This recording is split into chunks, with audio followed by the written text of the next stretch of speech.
നമ്മെ രക്ഷിക്കാനും സഹായിക്കാനും സന്നദ്ധനാണ്. ഈ ജീസസ് ക്രൈസ്റ്റ് നമുക്ക് ക്രൂശിൽ മരിച്ച് ഉയർത്തെഴുന്നേറ്റ് ഇന്നും ദൈവശക്തിയിൽ ജീവിക്കുന്നു.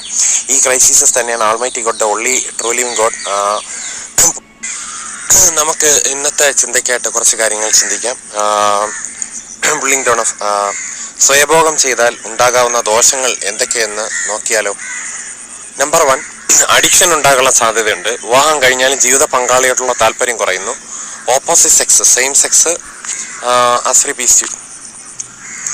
ഓപ്പോസിറ്റ് സെക്സ്, സെയിം സെക്സ് ആളുകളോട് ലൈംഗിക ചിന്തകൾ ഉണ്ടാകാനുള്ള സാധ്യതയുണ്ട്. ഫോർ ബദനിഹോൻ കാൽവെട്ട്, ജീവിത പങ്കാളിക്കാൾ സെക്സ്വൽ ടോയ്സിനോടുള്ള താല്പര്യം കൂടുന്നു, അത് കൂടുതൽ ഉപയോഗിക്കുന്നു. എപ്പോഴും സ്വയഭോഗ ചിന്തകളിൽ ഒഴുകിയിരിക്കുന്നുണ്ട്. പ്രൊഡക്റ്റീവ് വർഷം ചെയ്യാൻ കഴിയാതിരിക്കുന്നു. ഹൃദയത്തിൽ കുറ്റബോധം, നിരാശ വരുവാൻ സാധ്യതയുണ്ട്. ജീവിതത്തിൽ എന്തോ ഒരു ക്രമക്കേട് പോലെ ജീവിതം മാറാം. എന്നാൽ ഈ പറഞ്ഞതിൽ നിന്നൊക്കെ മോചിക്കുവാൻ കഴിവുള്ള അവർ one lord and saviour Jesus Christ നമ്മെ രക്ഷിക്കാനും സഹായിക്കാനും സന്നദ്ധനാണ്. ഈ ജീസസ് ക്രൈസ്റ്റ് നമുക്ക് ക്രൂശിൽ മരിച്ച് ഉയർത്തെഴുന്നേറ്റ് ഇന്നും ദൈവശക്തിയിൽ